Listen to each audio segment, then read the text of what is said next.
All right. So in discussing business,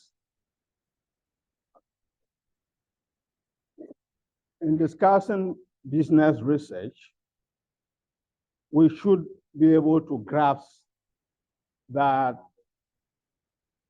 we have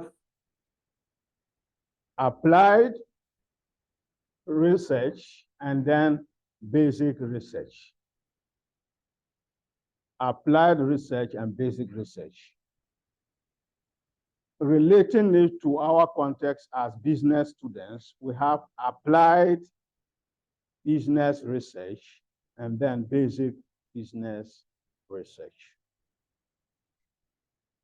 When we talk about applied business research, we should note that the emphasis of applied basic research is to solve a problem that is specific to a particular organization or institution. So the research is problem-solving oriented. It is not just taken out of curiosity. As academics, we take research largely out of curiosity. You want to know something, you want to learn something new out of the well. This is contrasted with basic research, which is research that does not have practice as the practical focus or the main focus, but it is just born by the desire to contribute to knowledge and to understand a particular phenomenon as it applies to a broader group. So in the end, the research is not drilled down to the needs of a specific organization or institution or industry per se, but it is a broad array that would basically seek to identify patterns, identify relationships without necessarily being problem-oriented such that it can solve problems. So, and that brings us to just this slide, which tries to compare basic research to applied research. So, in the first instance, in terms of the purpose, basic research basically tries to expand knowledge of processes. So you want to learn about, for instance, what are the factors that influence motivation in the service industry? Factors that influence motivation in the service industry. So the purpose here is just to find out the factors that are determining how individuals working in the service industry get motivated. But these factors may differ from one service organization to the other. If you want to drill down, analyze the factors that determine motivation for a particular company, then you are now doing applied business research, because you are now drilling down to a specific company where you identify factors which will now inform policy within that organization. Okay. Then, basic research usually will produce results that have wider implications. They have wider implications, not specific implications. I can conduct a research in the banking sector, which involves all banks, and then I now pinpoint a particular bank and say that apply the recommendations from my state. Because the findings I've come about with will be general in nature. So if I want to drill down to the implication for a particular bank, then I now have to apply the research and then interview or use documentation relating to that particular bank. Do the analysis within that context. Then I can now give recommendations specific to that particular organization. So if we talk about basic and applied research, and we are looking at it from the point of view of context, the context for basic research is usually driven by universities, knowledge institutions. So in my line of research, hardly do I pick a particular organization and start analyzing it. I don't have that motivation. Okay? So I would pick data relating to different organizations, different people, different countries, and then establish patterns, establish causalities, and then come out with my recommendations, which of course will also be general. This will be contrasted with applied research, where the context can be universities working with industry or industry themselves undertaking research to solve problems that are peculiar to their organizations or institutes. So as you look at the two more and more, you will get to know that applied research will more or less involve practitioners or practitioners inviting academics to investigate into issues that concern those organizations. But with basic research, the interest is not driven by practice. The interest is driven by the quest to generate knowledge, sometimes just even to generate theories. So that being the case, you would often find that it is universities which will be involved in that endeavor. Now, I'm giving some examples that can help us to understand the practicalities involved in applied versus basic research. So if a research question is carved in this nature, Coca-Cola asks, why is Pepsi gaining market share in Paris? Why is it that Pepsi, which is a substitute product, because it's a substitute product, is gaining market share in Paris? So in this particular research, the purpose of Coca-Cola is to identify the factors that drive the increasing market share of what? Pepsi. So that it can learn from it. Okay, so it has a direct practical implication. If we want to reflect that particular research question, but looking at it from a basic point of view,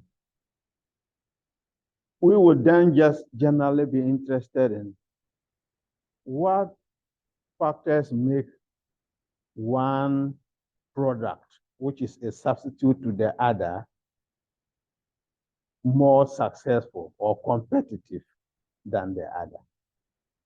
So as an academic, that's what I will be interested. I will not be interested in Pepsi and Coca-Cola.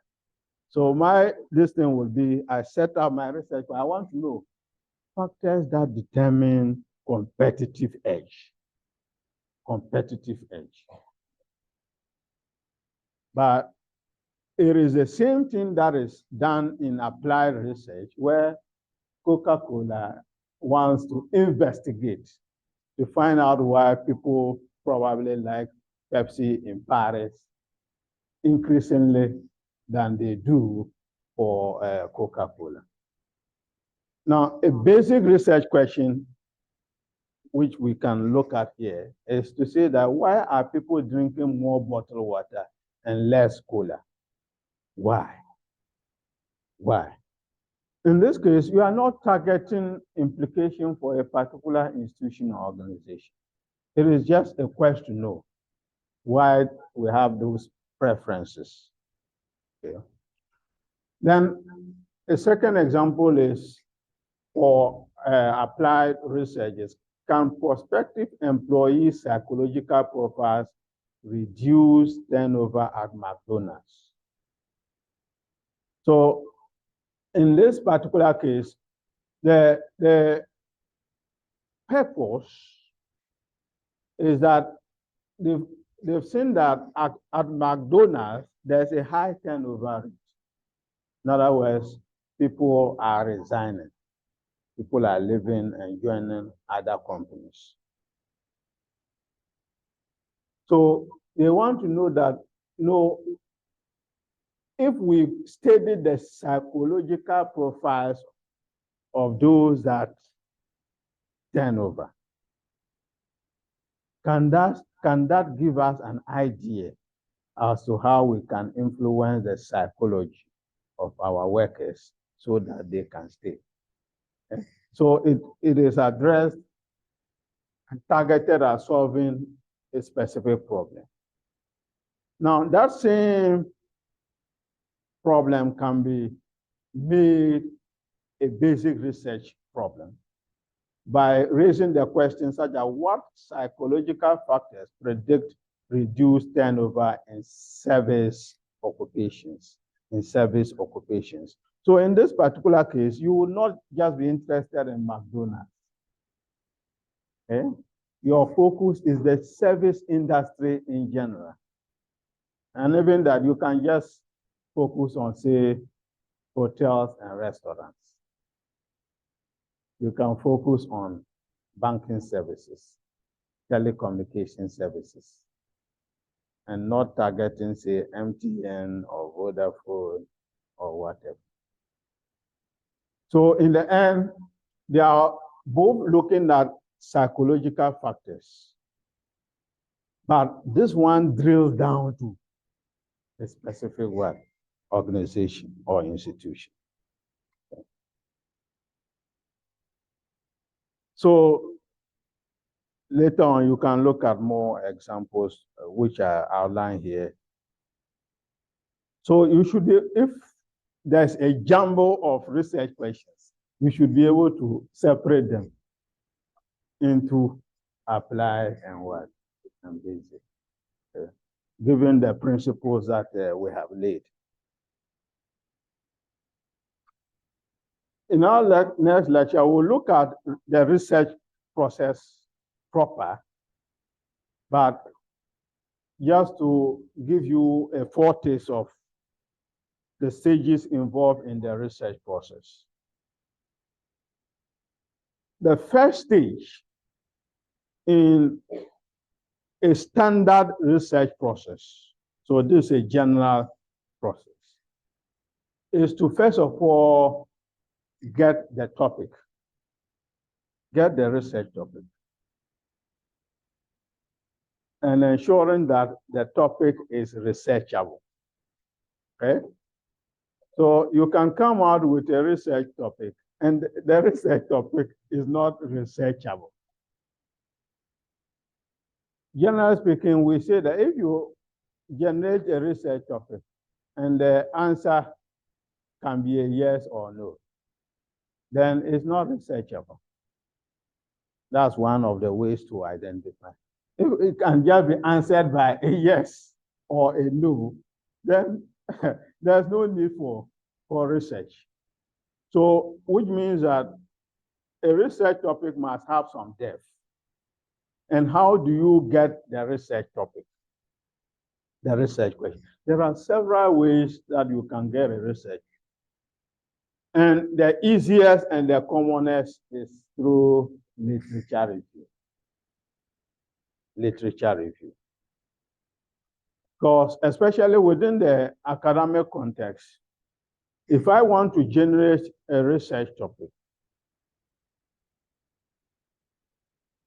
I go through the literature first. So if somebody comes to me and says that I want to do master, I want to do PhD, I tell you that which area are you interested in? When you have mentioned that, then I will tell you, okay, what gaps have you identified in that area that you want to contribute to? If you can't answer that, it means that you have not read. You have not read. Okay? So I'll tell you, I'll give you some time. Go and read around the area. When you have identified a problem, then you come and we what? We discuss it. Okay? So one of the easiest ways is to review literature. When you review literature on the subject, you identify what is known and then what you think is not known, or what is known, but you think that you can challenge it. Okay? So that can constitute a source of generating knowledge or the topic. You can identify topics through conferences, seminars. When you go to a conference, a research conference, a seminar, they are presenting. New ideas are generated from there. And then you can identify a topic from there. And once you identify the topic, then you go and review the literature to clarify it and to make sure that it is well cemented. You can also get the research topic from calls for papers.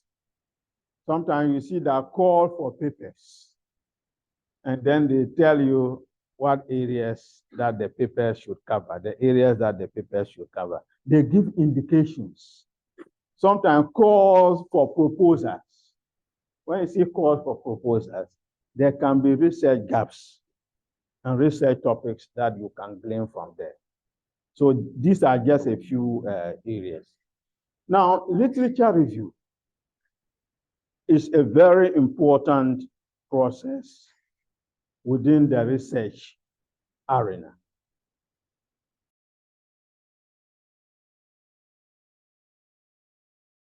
That you can't exhaust all of them. In some cases, you can spend months and weeks looking for literature, but you will not get. Okay? Where you are not getting literature, it usually points to the fact that there is an opportunity to contribute knowledge. So that is not the time to backtrack and say that I'm not getting enough literature, so I'm going to change my topic. It is an opportunity for you to what? Generate what? Knowledge. So that those who follow later can then what? Cite you and then follow the path that you have charted. Now, after reviewing the literature, you now design the research. Research design will involve determining your research philosophy. It will involve determining your population. In other words, every research has a population that it is dealing with. So it will involve your population, your sampling techniques. How are you going to select people? Because in a number of cases, you cannot interview everybody. You have to select some people or group from the sample. So the design will involve the sampling techniques, method of data collection. How are you going to get the data? Are you getting it from a secondary source, or you are going to design a questionnaire to interview the people? So that is driven by your design. After the design is set, you now go into practice to collect the data. After data collection, you have to organize the data for analysis. When you are done with the analysis, you write it up. Now, this is the standard procedure for generating knowledge. But your experience in the field of research can let you start from here.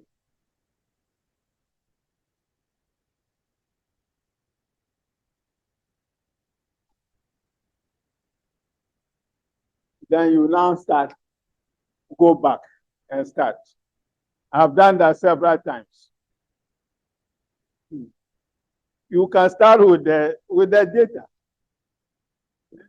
Because the issue is that some data, they are not common.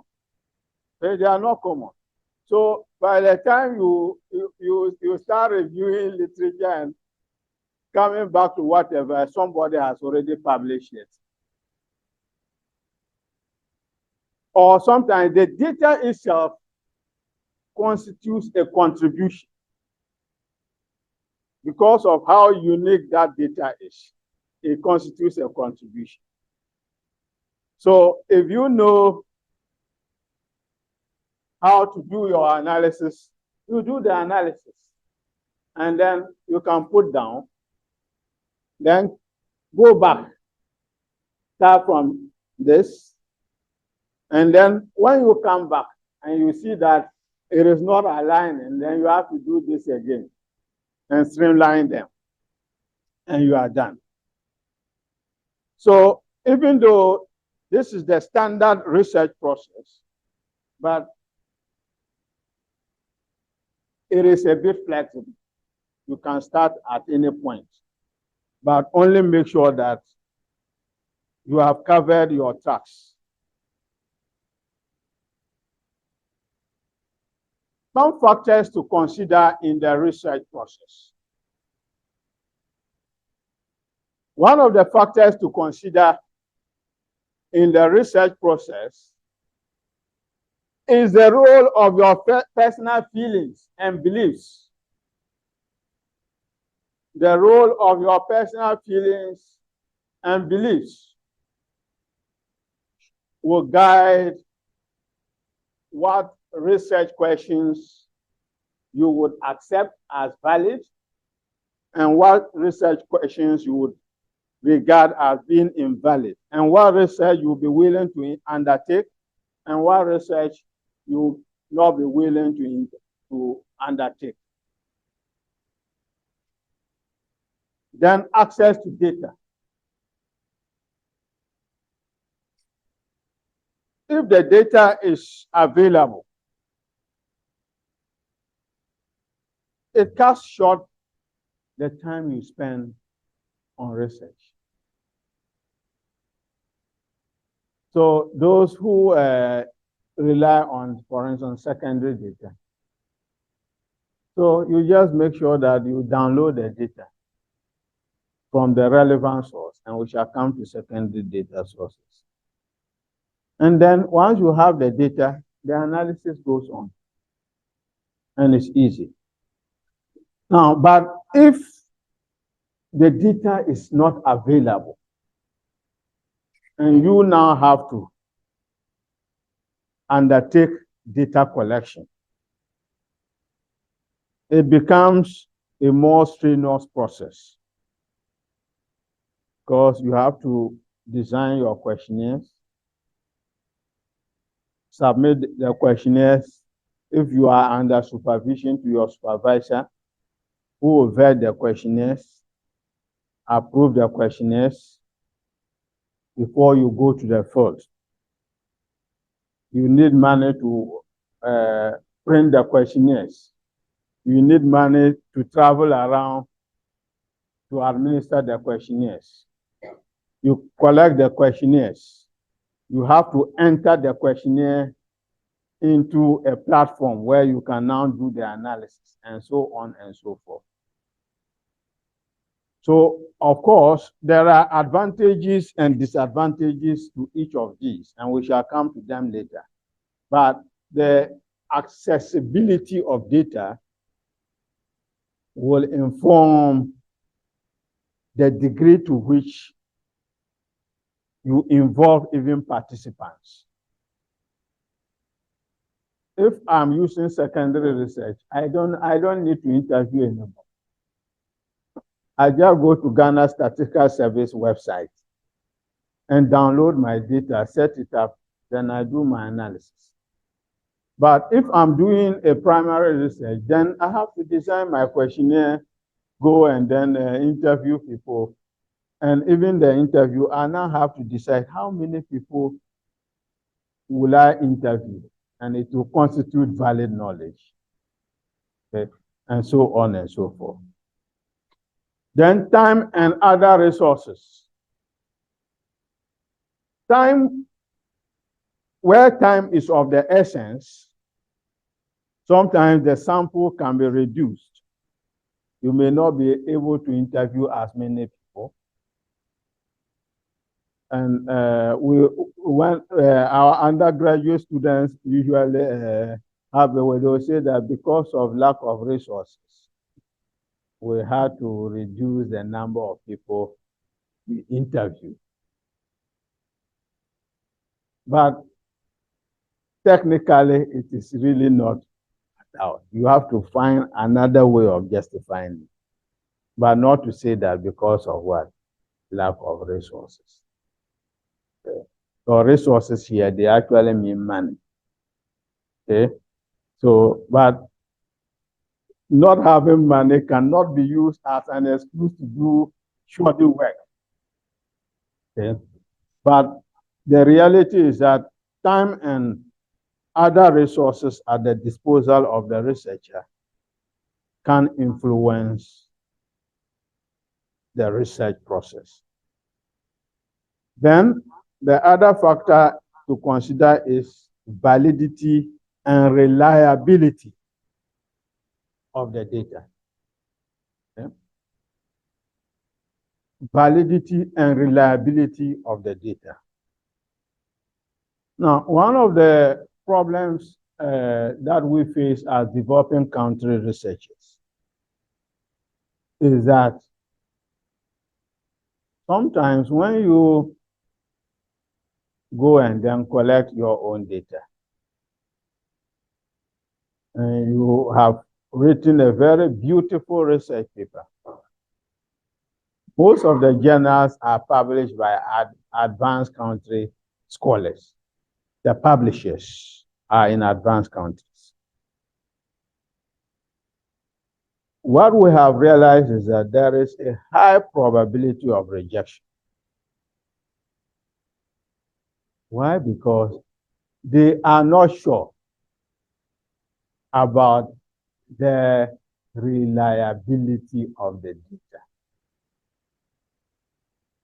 Whether you sat under a tree and administered the questionnaire yourself, to yourself, and then compile all that and produce research results. They cannot tell. So given that there's a question mark, once there's a question mark, then they will tend to reject it outright. Some will tell you that that's the reason. Others will not tell you. They will just tell you that no, they can't accept. So usually, you use data, they prefer data that are generated by well-known and established institutions. So if I go and use data generated by the Ghana Statistical Service, it gives them some confidence. Or data generated by the World Bank, the IMF, the Bank of Ghana, or any of the state institutions, or an established organization. There is some credibility to that. So that if I go to do primary research and I want it to be valid, then I have to prove beyond all reasonable doubt, which means that all the elements of the research process and even the data, I have to document them. Because sometimes some of the journals will require that, give us the data. So if they will say that, give us the data so that we can cross-check to be sure that the data is correct. So if you don't have the data, or you are not confident that the data is correct, you can't submit the data to them, because they would see you not to be a credible scholar, and it has a lot of consequences. Then there are ethical issues that have to be considered in the research process. The ethical issues relate to the anonymity of the respondents. You have to assure them that you will not be mentioning their names in your research work. You have to assure them that all private information will be kept private and not be shared. You have to ensure that before you start interviewing anybody, you seek their consent. So we call that informed consent, and let them sign that they have voluntarily agreed to participate in the research. So all those things are ethical issues. Issues of plagiarism, the use of AI, data fabrication, among others, are all ethical issues that have bearing on the research process. All right. So any question? There are some practice questions that you can look at later to test whether you have followed the lecture. Yes, please.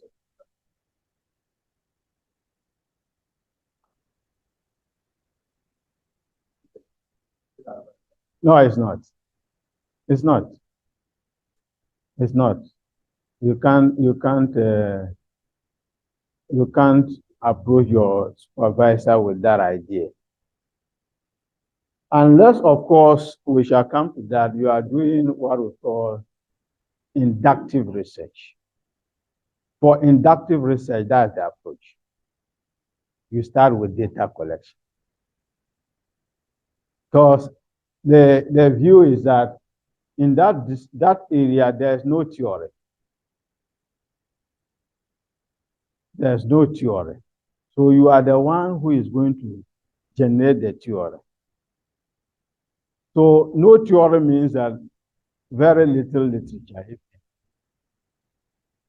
So you start with the data collection. The data collection will now produce results, which results you will now use to generate your theory and complete the research cycle. Okay. So if you are using the inductive approach, which we shall be looking at very soon, then that approach is what you have to use. But most of us do deductive research, which I shall talk about, where you start with a theory which is available. You review literature based on that theory. Then you collect your data to test the theory, analyze, and then you do the testing. That follows the standard research process. That is what most will likely do. But if you are doing what we call grounded theory is a methodological approach, whereby you have seen that the issue at hand, there's no theory within the discipline that explains that issue. So you have to go deep into the field, interview respondents who are faced with a particular phenomenon. And through the interviews and the data collection, you tease out some patterns and relationships which you can now use to develop the theory. So that approach is what we call grounded theory. Okay. So there are some approaches which by design will force you to start from the method because there's no theory to begin with. So there's no hypothesis to start with. Okay.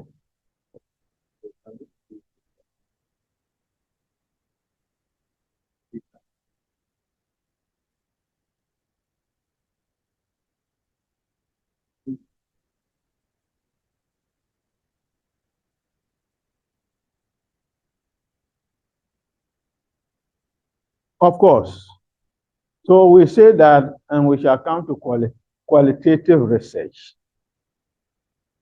It is iterative. You will be moving forward and backward, forward and backward. As the theory leads you a particular direction, you can come back and collect data again. And that we are now moving to what we call abductive research. You are now coming back to test the theory that you have discovered with new data. So it may not involve just one stage of data collection or even literature review, but you move back and forth. As new knowledge and new theories emerge, you collect data, go back to literature review, and then streamline things before you generate the research. Yes, sir.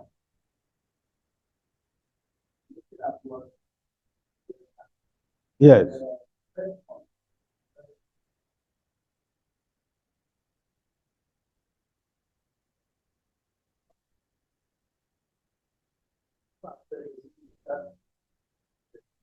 It affects everything.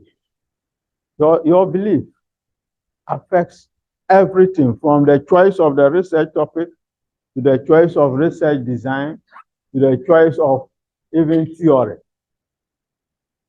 and data collection. It affects that.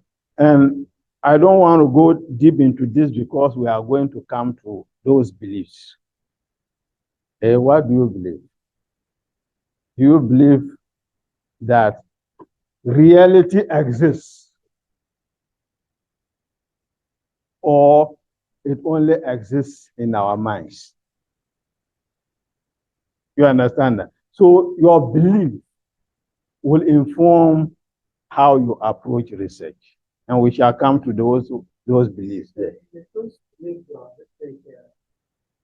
reliable and valid. If you have synthetic ethical issues there. Maybe in your when you are going to do the interview, maybe proving that you want to prove that you've really gone to the field to do the interview. Maybe if you're getting pictures and details of your interview, don't that have ethical issues proving your plan? So, and that's why informed consent is important. Before you put a picture of a respondent in your research, you have to ask for their consent. Even this, I can't just come and be taking you pictures. You understand that? And then I go and upload it. No. I have to ask you, are you comfortable? I want to take a picture and then use it as my profile picture. If you are not comfortable, I will not do that. Okay, that has to be established. So in trying to prove that your research is reliable, or you actually went to collect the data, there's a limit you can do it. And that limit will be defined by what the agreement you had with the respondents. You cannot violate that in order to prove that your work is reliable. Okay? All right. Yes, please.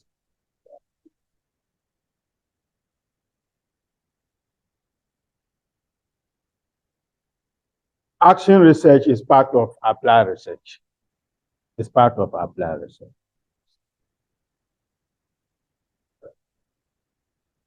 Yes.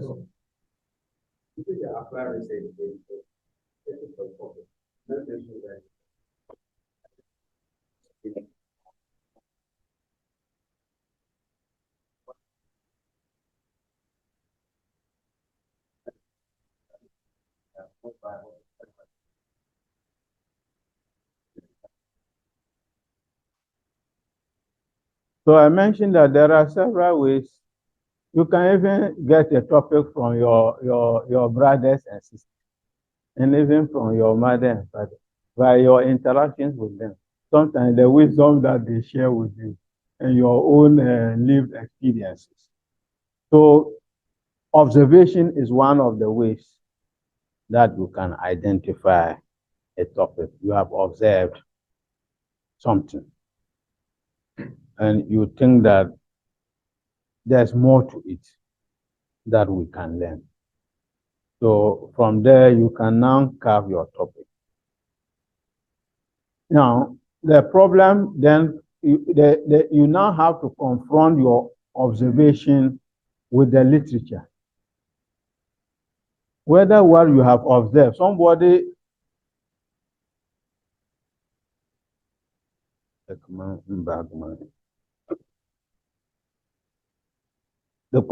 you can use the other key.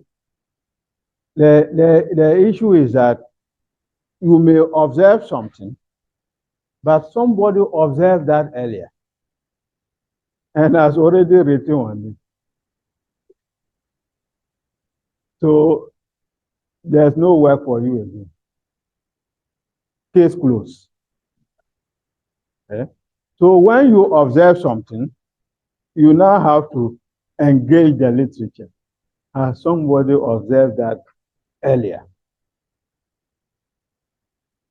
And what have they done about it? Have they covered all the angles that I have observed? If yes, then your journey stops there. If no, then your journey begins. Okay. So observation is a very good way of. Yes. We shall come to literature review as a topic. Literature review, you cannot and you are not supposed to copy. It says review. Review, not reproduction. review, it means that somebody has done something. You have read it, and you are giving what? An opinion. Or your own version of what they have done. Because if you are going to copy dito, then your thesis will be like this. Because the number of authors that you are going to cite will be countless. Yes, so it's review and not reproduction. Okay.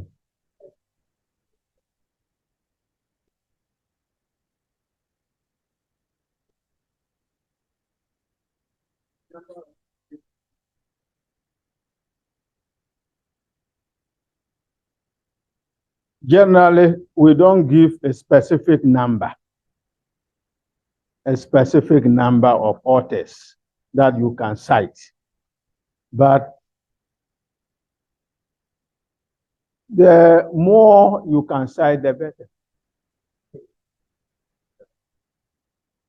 Provided you write well. Okay? When you cite more, it is viewed that you have read widely. Because you cannot be citing a work that you have not read. Okay? So the more you cite, it tends to enrich your work. That is, if you know how to write. Because writing is also a skill. There are some people, they are just born writers. When they start writing, it flows. Others have to learn it. Okay? So the more, the better. But if you cannot write well, and you write more and cite more, you then also tend to attract undue attention, because your writing deficiencies will be exposed. Okay. So, but in sometimes in some standard theses, they will not mention the number of authors you should cite, but they will mention the page limits. Say 10 pages. The literature review should not exceed, say, 10 pages. So that can be a constraint, or it should not exceed 2 pages. So that constraint can bind how you go about the literature review. Then the literature review would also be informed by the sections of the review. Whether you are reviewing theoretical literature or empirical literature. When we are doing literature review, it is good for you to segment them. First will be review of theory. Now, if you are reviewing theoretical literature, depending on the age of the theory, the review sources will be recent. In other words, you'll be citing 2021, 2022, 2023 literature. But if the theory still exists and is valid, and you are reviewing that theory, then a lot of your literature for the theory will be very old. So if I'm going to do something that relates to economic growth, and I decide that I'm going to use the solo growth model, then my literature may be up to 1957. And there will be no problem with it, unless you can tell me that the theory of Solow, Robert Solow, is no longer valid. So I should use more recent theories. However, when it comes to empirical review, it has to be as recent as possible. Sometimes you are reviewing a paper and you see that the literature review is about 10 years old. In other words, the most recent literature is 10 years old. Now I'll tell you that the research you are presenting is drawing us back 10 years. Because we are in 2023. How is it that all your literature is 2013 or even older? So it will mean that either you are a lazy scholar or you did that work 10 years ago and put it down. And you have now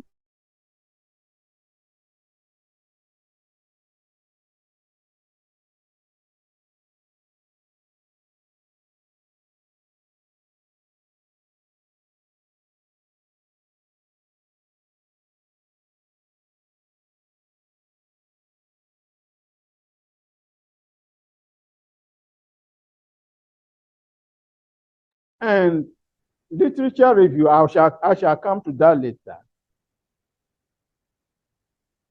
When it comes to scholarly work, it is not everything that is on the internet that constitutes literature. Remember, we talked about we shall come to that. What constitutes valid knowledge?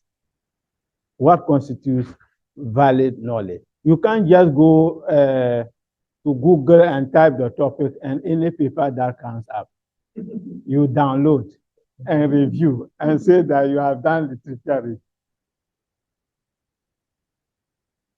Those papers, where are they published? Are the publishers credible and regarded as being adequate a source for generating knowledge?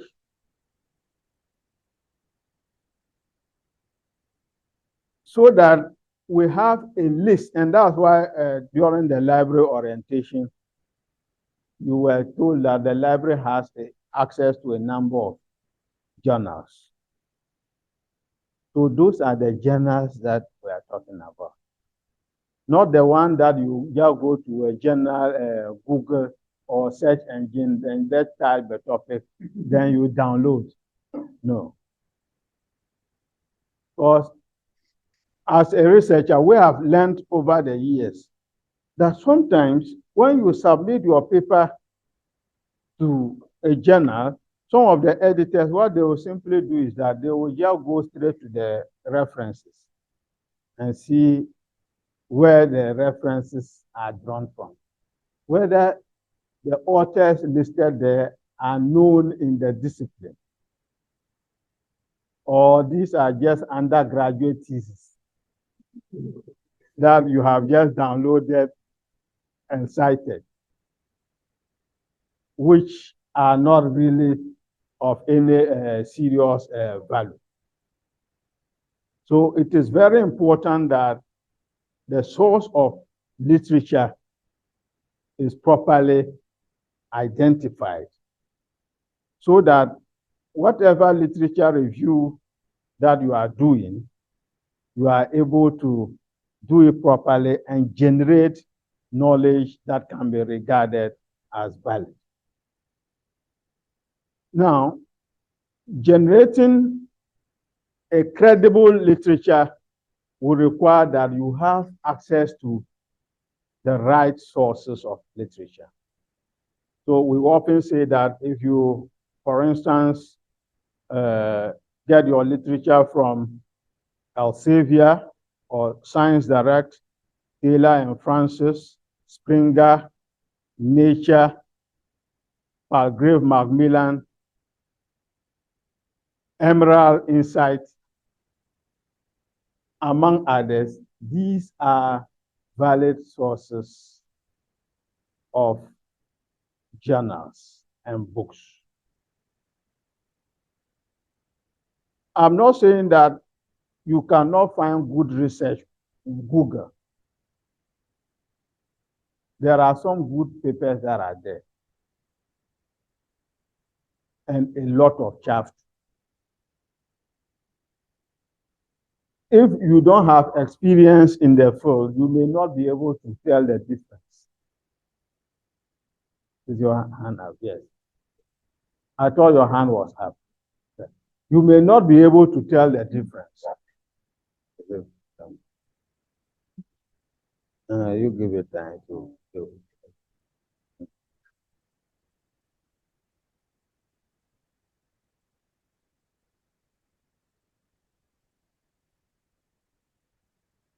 Let's stop the distance.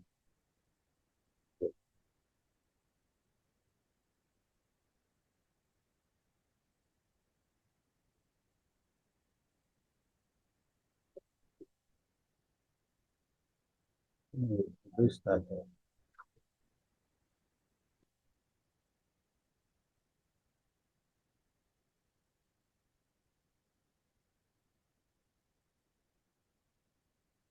Stop the subtitles. All right. So now we find.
They will tell you that there's nothing like sample size. You just interview until you reach saturation.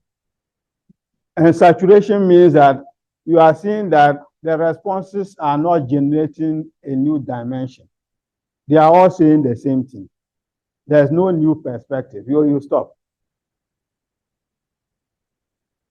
And that is for those that are interpretivists. But if you are a positivist, you have to go through what we call sample size determination. There are formulas that you use to calculate the minimum sample size that is required in order to generate valid knowledge. So if you are pursuing that approach, then you must follow a sample size determination formula or mechanism. that can help you to generate the sample size, given your population, given the error that you permit, then you can exactly determine the minimum sample that you must generate in order to generate valid knowledge. Yeah.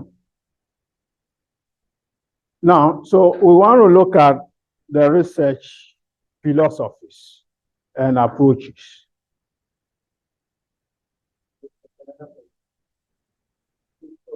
How do you see time? I'm not wasting the time on topics that are not researchable. How do you save time? To save time,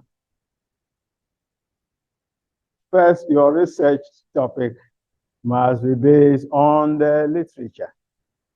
It has to be based on the literature. That's how you know. It must be based on gaps that you have identified from the literature. And the other way to know is, which I have mentioned earlier, is that when your research question demands a yes or no answer, then you know that this is not researchable. Okay? So in short, that is how you would get to know. Now, that leads us to look at research philosophies and approaches. And I would summarize that by making us to examine what we call the research onion. Research onion, which Saunders and Co. have developed.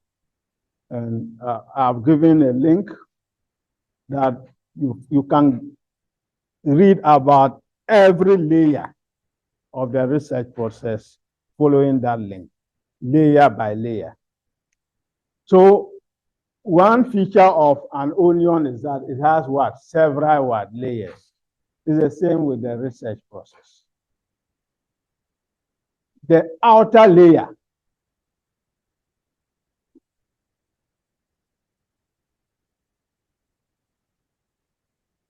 lies within the realm that we call philosophies. The outer layer of the onion is the philosophies, which means that before you go into the research, you must what? Understand your philosophy.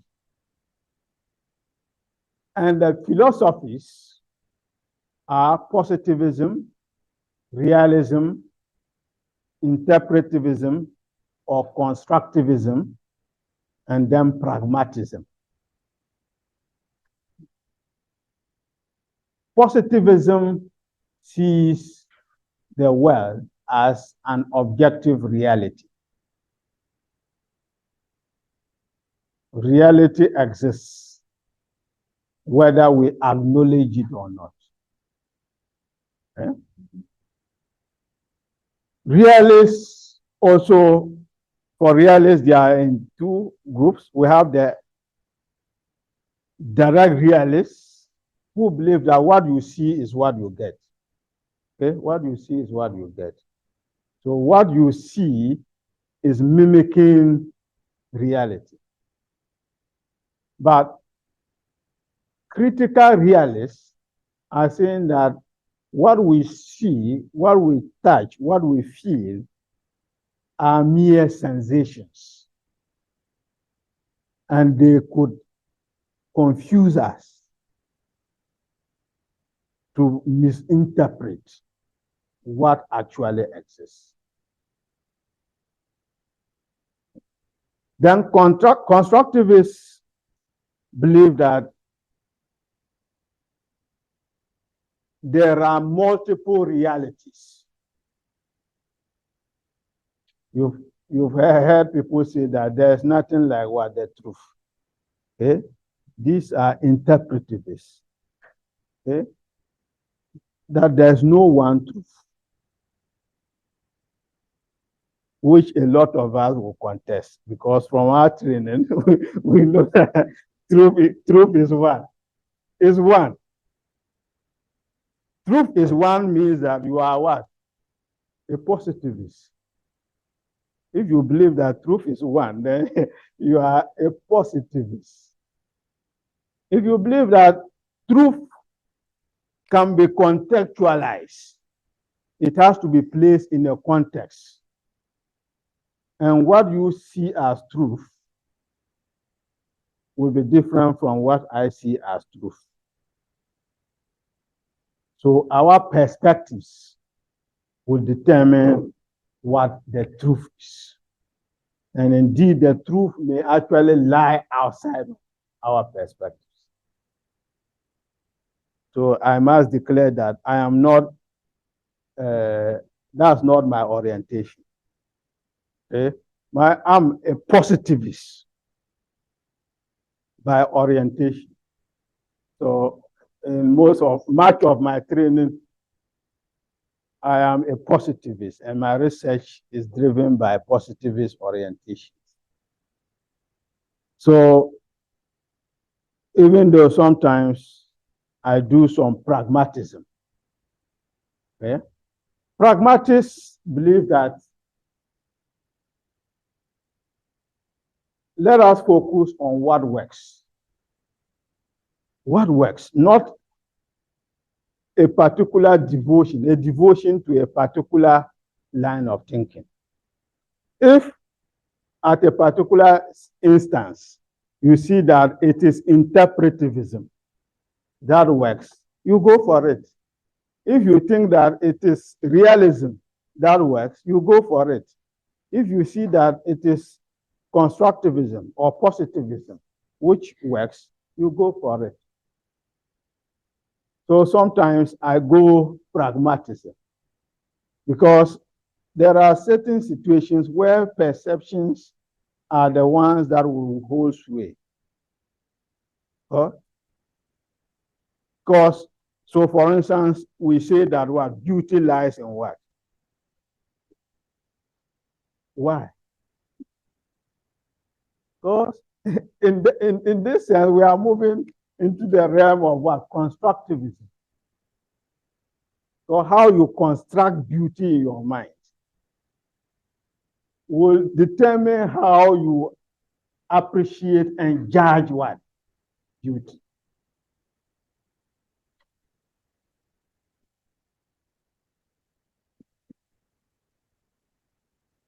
So, for instance, okay, yes.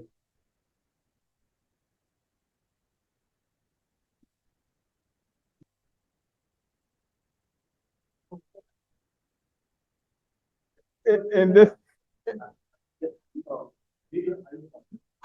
I shared the slides earlier. So you can, but one other way is if you are a bit forward in terms of where you are sitting. Yes. So when we were to buy these curtains,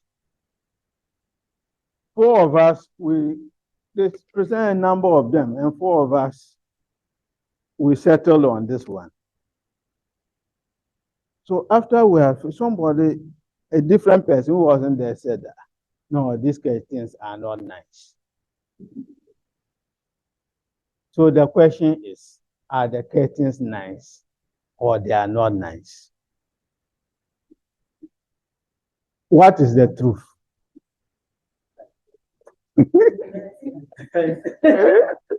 You see that? What is the truth? Four of us said that it was nice. One person said that it wasn't nice. So is it nice or it is not nice? So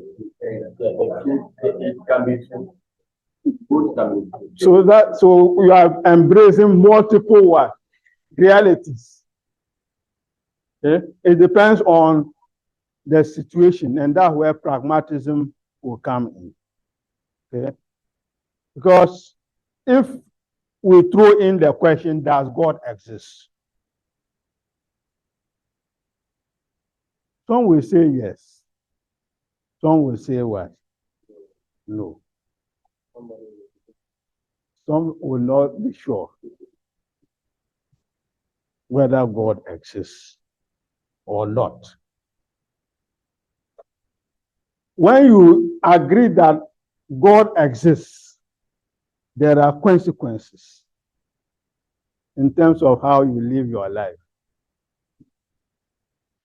how you practice your religion. When you believe that God doesn't exist, it also has what? Consequences. It's the same with the research philosophies. If you are a positivist, it has consequences for your data collection. It has consequences for your choice of data analysis techniques. It has consequences for your interpretation of the results, and so on and so forth. So when you move from the risk, you peel the layer of the research philosophies, you now move into what? Approaches. And broadly, we have two approaches, deductive and inductive.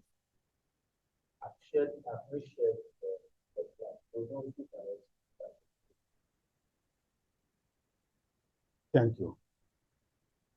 So, deductive, inductive are approaches. Now, with the deductive approach, I mentioned it earlier, you start with what? A known theory. After reviewing what literature based on the theory, then you now collect the data and then what? You test. That's deductive. And then inductive, you start with what?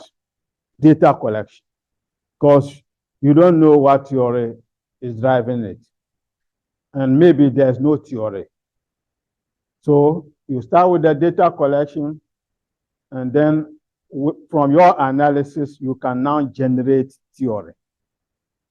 Okay? Which of these philosophies do you think will go for deductive? Positivists, constructivists, pragmatists, or realists? The positivists will be more oriented towards what? Deductive and logical processes. And to some extent, the pragmatists and then the realists. But most often not the interpretivists. They usually don't go, but they can go that way, but that's not their style. Okay? After choosing the approach, you peel that layer, you now move into the realm of basically deciding the strategies. So we call them research strategies. Whether you are going to conduct an experiment, you are going to do a survey, a case study, action research, grounded theory research, ethnographic research, archival research, that becomes a strategy.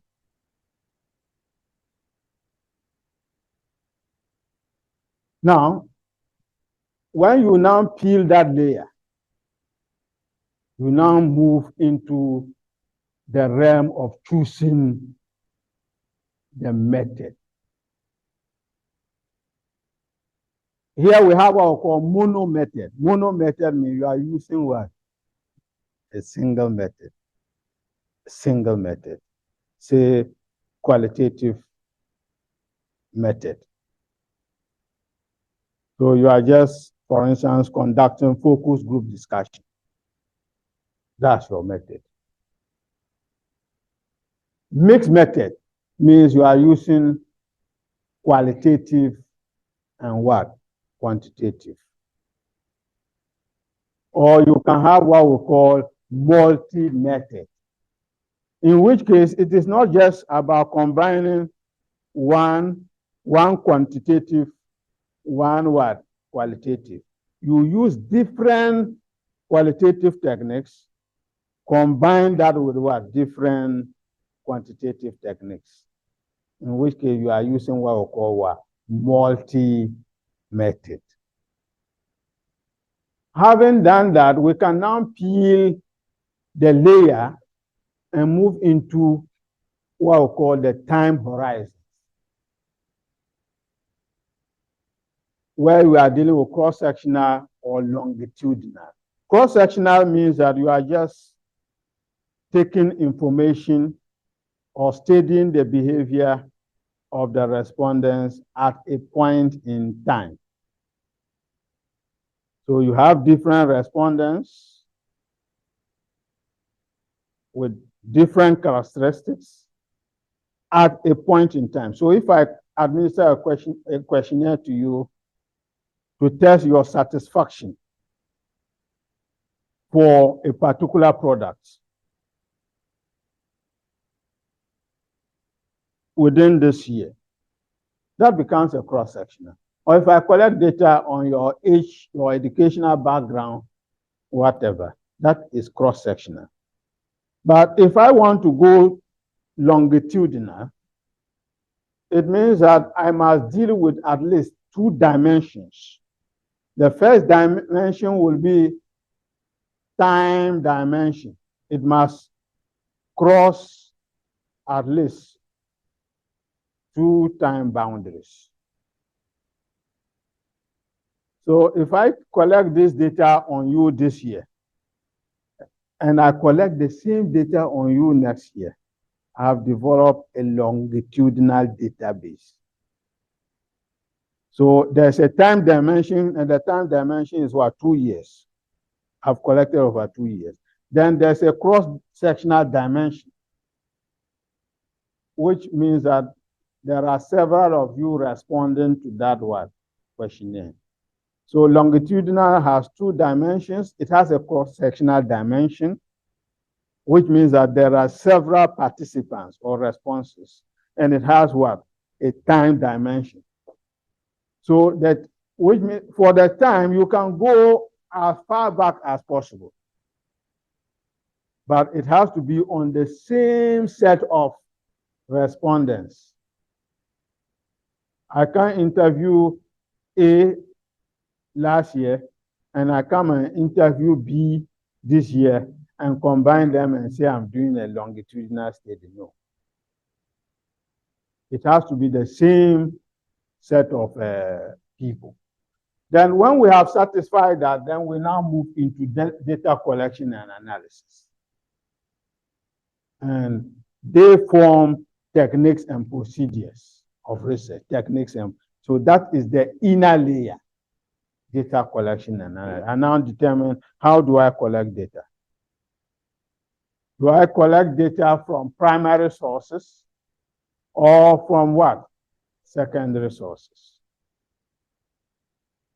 So once I've made that decision, then I have succeeded in peeling what? The onion right to the inner core. So basically what we are saying is that the research onion basically depicts the systematic processes you go through regardless of your philosophical stance in order to generate what? Valid knowledge. Yes.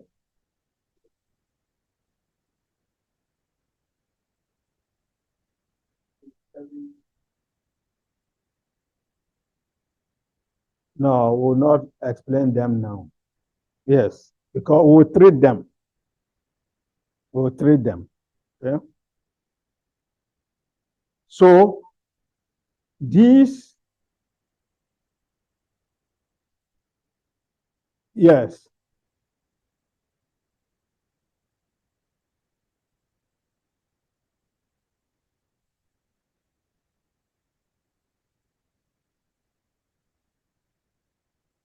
Yes, yes. You can attack the philosophy. So we actually have what we call paradigm wars. Paradigm wars. It's a very heated war, battle. Because those that are sworn positivists think that any research that you do, that you don't test hypotheses, you don't do some critical mathematical or statistical analysis, doesn't constitute valid knowledge. But those who are also sworn believers of the constructivist perspective think that those models do not conform to reality. They are just theories. The best way to get knowledge is to go to the people themselves. Let them speak. Get their voices. Analyze their voices. Their voices are not mathematics. Okay? So let that reflect in your research, and that will be valid knowledge. Don't speak for them. Don't put their information in some model which will turn the things around. Let their voices be heard.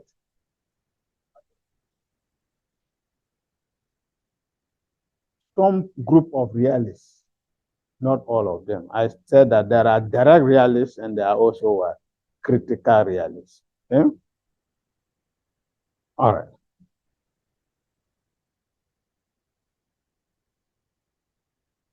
So when we talk about research philosophy, we are looking at it in terms of issues relating to the development of knowledge and the nature of it. The development of knowledge and the nature of it. Basically, there are three philosophical assumptions: ontology, epistemology, and axiology. So that your ontology will define your epistemology, which will also define your what? Axiology. Ontology looks at the nature of what? Reality, the nature of knowledge. Okay?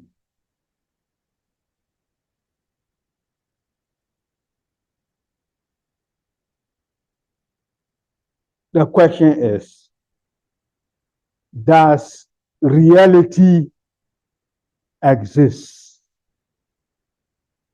whether we acknowledge it or not? Or reality is constructed in our minds?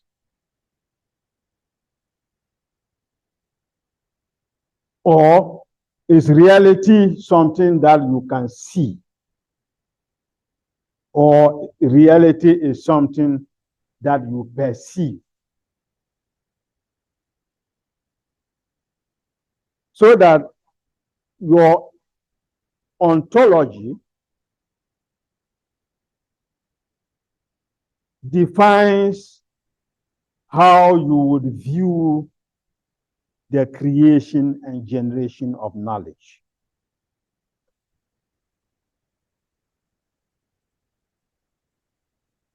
Depending on the nature of your ontology, you would give meaning to the existence of a particular phenomenon, or you would just think that this thing is somebody's personal views or personal opinion. So that we have two main perspectives of ontology. We have subjectivist ontology and objectivist ontology.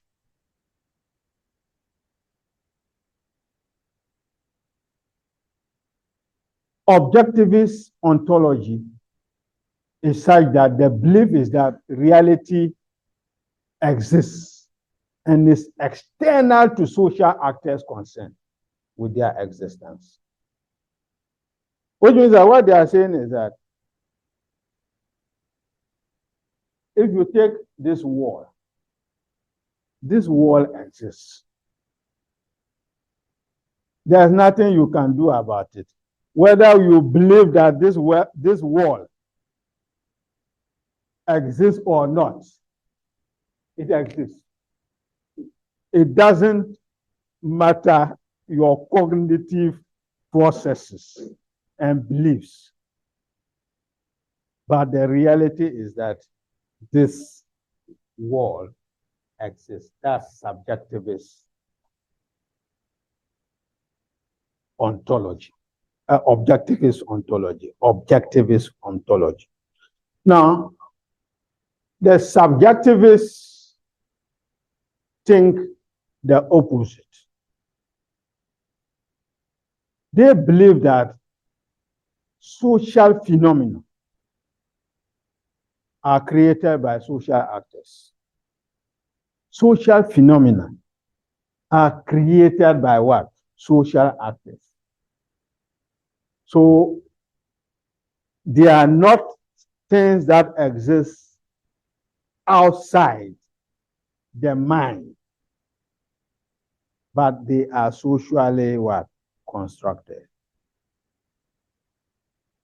And it is out of this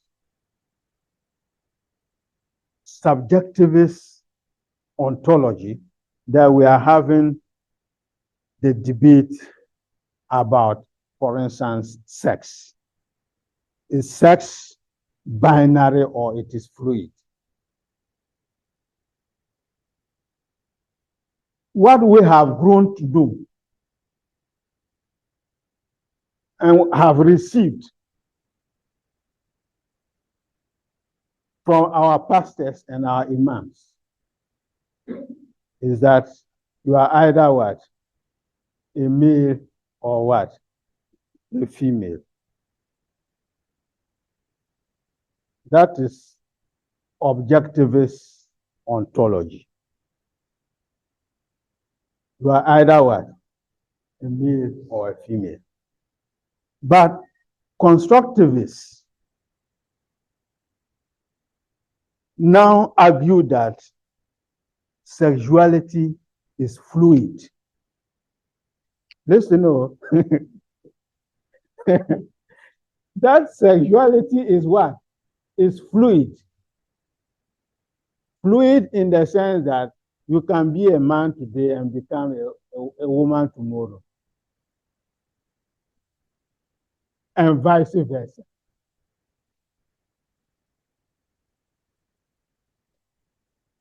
And they object to the argument that sex is determined at birth.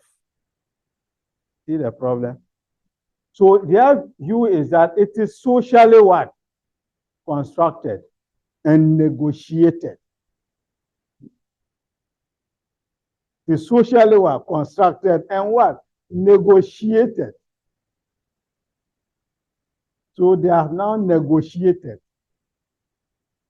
around the world and are even trying to impose it on countries that really don't subscribe to that.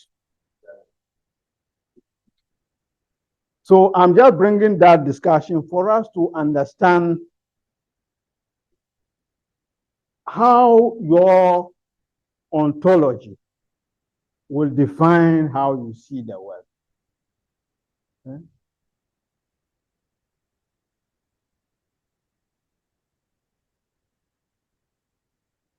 Subjectivists do not just look at things in terms of black and white. Black and white. They think that it's a continuum between black and white. It's not direct black and white. There's a continuum of colors that will lie between that. Okay? So that if we look at these schools of thought, the objectivist ontology will say that social and natural reality exist independent. They are not intertwined. Okay? That you believe that sex is a fluid concept does not change the fact that at birth it is male or what? Female. Okay? That's the argument. Okay? And the subjectivists believe that no, the human cognitive processes can generate reality, different from what we think is a natural reality. So you would then see that these two groups will be at war. And that is the war that is characterizing the LGBTQ debate. Now you have people at two extremes, the against group and then the for group. And it's the same debate that has characterized research over the years. It is now that the subjectivists are gaining ground because they are becoming more popular than those that believe in objective knowledge. And that brings us to epistemology. So your belief about the nature of reality will now lead you to now ask questions regarding what constitutes acceptable knowledge. What are the parameters that define knowledge that is acceptable or not? How do we inquire into knowledge? That constitutes what we call epistemology. What is knowledge? What are the sources and the limits of knowledge? What constitutes valid knowledge? Can you just take a questionnaire and start administering people without recourse to any laid down procedure, without telling us why you have to interview, why the research is necessary? You are just no. So the epistemology is also divided into those same two spheres. We also have objectivist epistemology, and then what? Subjectivist epistemology. Such that what this means is that if you subscribe to objectivist ontology, then you are likely to subscribe to what? Objectivist epistemology. Okay? Which believes that knowledge has some theory-neutral observational knowledge. And here, theory-neutral observational knowledge refers to the fact that the impressions, the views, perceptions of the researcher does not come to play. So even it's now that things are changing. Even in the past, if you were a positive, if you are writing, you will not be using the word I, we. But now it's changing because they believe that you have to remove yourself from the work. Take yourself out. So you will let the work speak for itself. So you'll be using it. It. The research objectives are as follows. You could not say my research objectives. The research objectives are as follows. And you will not say, I found that. You say, the research found that. Because if you are putting yourself inside, you are imposing your values. But now things have changed. So we, the positivists, we also now use we. We. Even though some still think that no, keep it out. Keep your personal footprints out of their work. Compared to the subjectivist epistemology, which completely rejects theory-neutral observational language. They believe that the researcher himself is part of the research process. You cannot take his views out of the research process. So he is both a researcher and a participant. So you cannot separate the views of the researcher from what? The work. So usually for subjectivist epistemologists, it is advised that you clearly state your role in the research and be clear that my values are influencing it. You don't hide it. For the positivists, they will do everything possible to make it clear that they did not make their values, their personal interests, their personal views to influence it.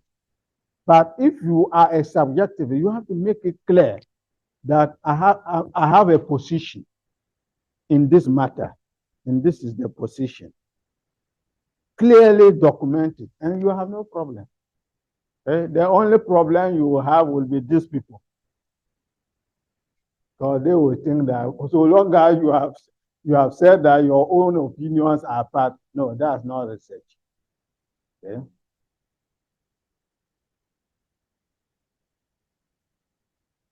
Okay. And that brings us to axiology. Axiology is the role of values in research. The role of values in research.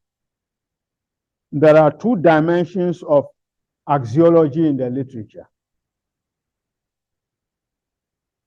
The first dimension is axiology as interrogating the value of research, not values, the value. In other words, the worth, the purpose of research is different from values. So one is value. What is the worth of the research? What is the purpose of the research? That's one aspect of axiology that you will find discussed in the literature. The other aspect of axiology is values. And here you are talking about ethical considerations, cultural circumstances, the do's and the don'ts, informed consent, anonymity, among others. These are all part of what we call axiology. And the values that you bring to research determine even what kind of research you undertake. Given my orientation, one, as a positivist, two, objectivist ontology, objectivist epistemology, then it defines what research I can even conduct in my area of research. So hardly will I conduct a research which will just involve taking a tape recorder and going to record people's voices. Okay? Because that's not my orientation. Okay? Another person who could be a colleague, for him, if he doesn't collect data qualitatively by using recordings, by using interviews, focus group discussions, one-on-one interview, you feel that he has not done research. So the values will even determine what research topic you choose. And even with our discipline, where we can have, for instance, behavioral finance or behavioral economics, where the role of values come to play. They believe that human beings make subjective choices. The standard finance and economic theory will say that the normal human being is what? Rational. Okay? It's rational. Which means that before you take a decision, you examine the consequences. You painstakingly consider the decision. But the issue is that there are certain situations, we've seen that in life, there are certain situations you even make a decision before you now think about it. For instance, if I just stand here and shout, fire, fire, are you going to now start asking me questions, where is the fire coming from? You start running out.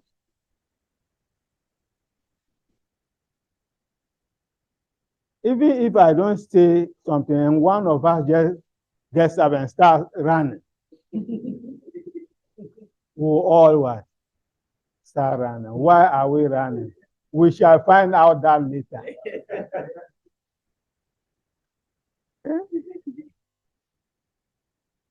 So that tells us that your values will determine, but we know that there are some dimensions of the discipline that now believe that the human being is not rational, but normal. Okay? No, being normal is different from being what? Rational. Being normal means that you take the decision based on what? The circumstance. Sometimes it may not bring profit. Or rationality, the consequence of being rational is that you seek your own welfare first. Yes, if you are rational, if they give me bread and it can only satisfy me, why should I give you some? I have to satisfy what?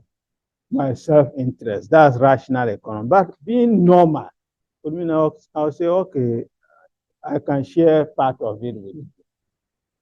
Okay? It's not just about me. Okay?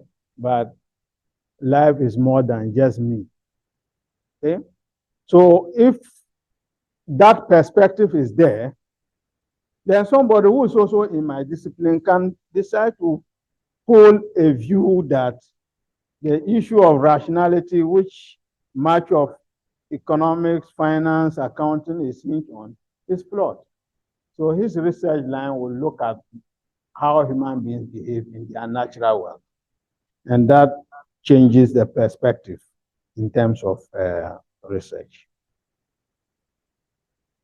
Now, that brings us to where we end up with the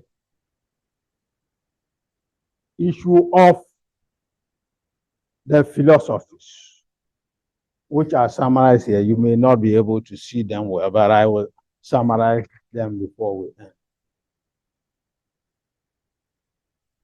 I mentioned that we have 3 philosophical assumptions, because in the literature, sometimes you get confused between philosophical assumptions and then philosophical approaches or worldviews. So the philosophical assumptions are the ontology, epistemology, and what? Axiology. And sometimes we add methodology. But the philosophical stances or the worldviews or philosophies are the what? Interpretivism, positivism, pragmatism, post-positivism.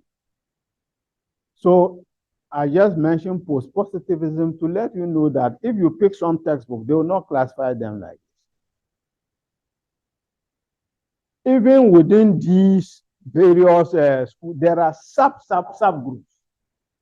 So if you take some literature, their classification will be different from this. And they will even add more to this. So just be aware of that. So let's look at positivism.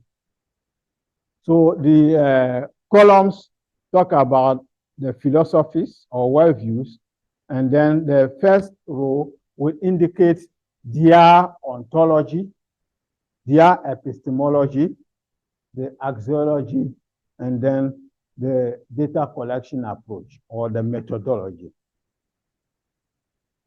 If you take positivism, their ontology, which we said is about the nature of knowledge, is that they believe that the nature of reality, they believe that reality is external. In other words, it's objective. It's external to the human being. Okay? In terms of realism, they also believe to some extent that reality is what? Or nature or reality is objective. But there are two groups. One group is saying that reality is defined by our senses, what we see, what we feel, what we touch. The other, and that's the realist or the direct realist. Then we have the critical realist, who now say that reality, though, can be perceived using our senses, but sometimes our senses can deceive us. Our senses can just be perceptions or sensations, but behind those sensations will be the real world or the real truth. If you take interpretivists, they say that reality is socially constructed. And for that matter, it is subjective. And that reality can change. That's why they say that you can be a man today and be a woman tomorrow. Because they think reality can change. Okay? And it can be multiple. You may have your reality, he may also have his reality, she may have her reality, I would have my reality. So multiple what? Reality. And then pragmatists, they embrace multiple reality as well. Because I said that for pragmatists, they focus on what? What works.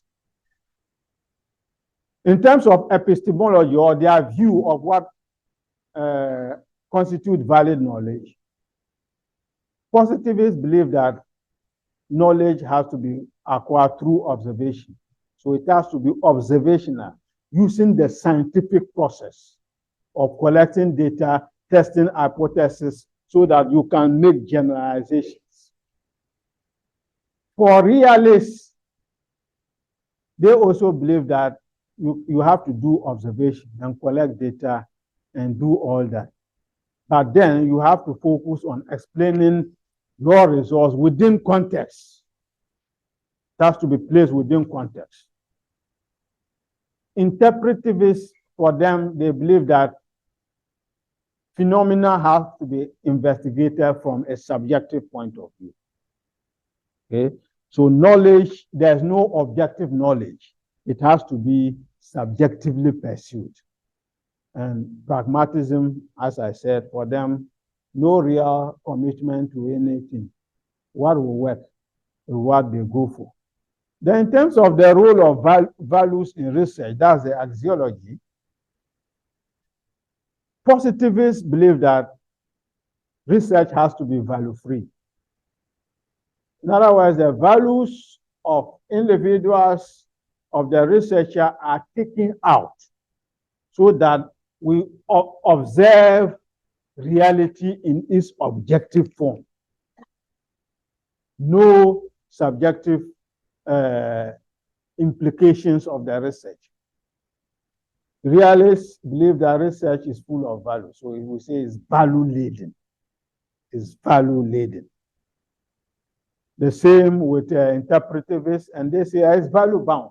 Whatever you do, values have a role. And pragmatists also believe that it has values, but they are willing to accept that there are no values if that will work for them. Okay? Then lastly, in terms of data collection, for positivists, data collection has to be highly structured. You must design questionnaire, ask questions, enter them, do proper measurement, make sure that your sample is representative. Then you use your method, mainly quantitative, but if you have to use some qualitative, well, it has to be kept to the minimum, but mainly quantitative. Then realism,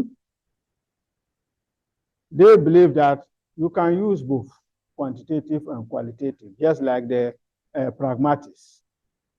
For interpretivists, they believe in small samples, because they believe that it is not in the number of people that you interview that is important. If even one person you can interview and generate what they call tick data, that is enough. I don't have to go and interview 20 managers. If I can just get one manager and interview, it is enough for me to generate valid knowledge. Okay? Any questions before we close? Yes.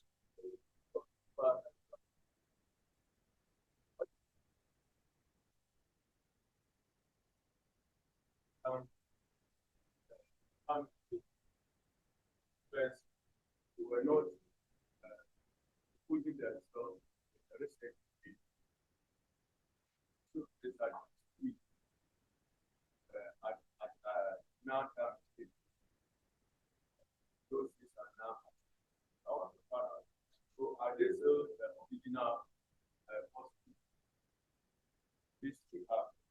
Yes, so that's why I told you that even with the various schools, there are sub-schools. The various philosophical angles, there are disputes. So not all of them agree that you can now use we, I, and all this.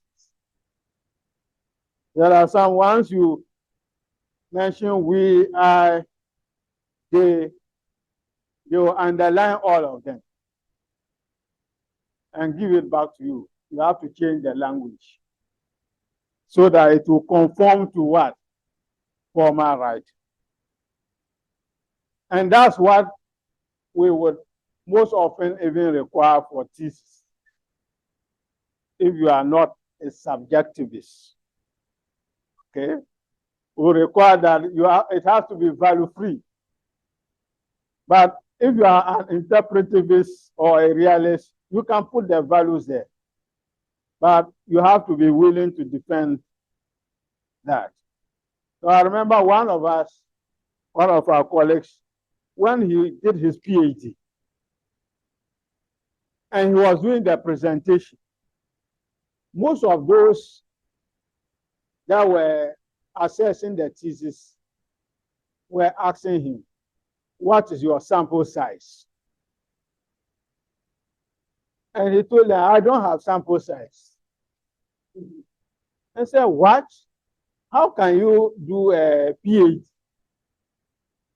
and you have no sample size?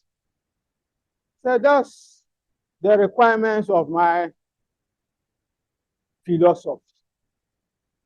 We don't believe in sample size. Sample size is for the positives. For me, what matters is the depth of knowledge I'm able to generate, even if it means generating that from one person. If I am able to get what I want from one person, why should I interview 1,000 people for that? And that's how he defended himself. So you have to choose where you belong and be willing to defend it to the hills. Okay?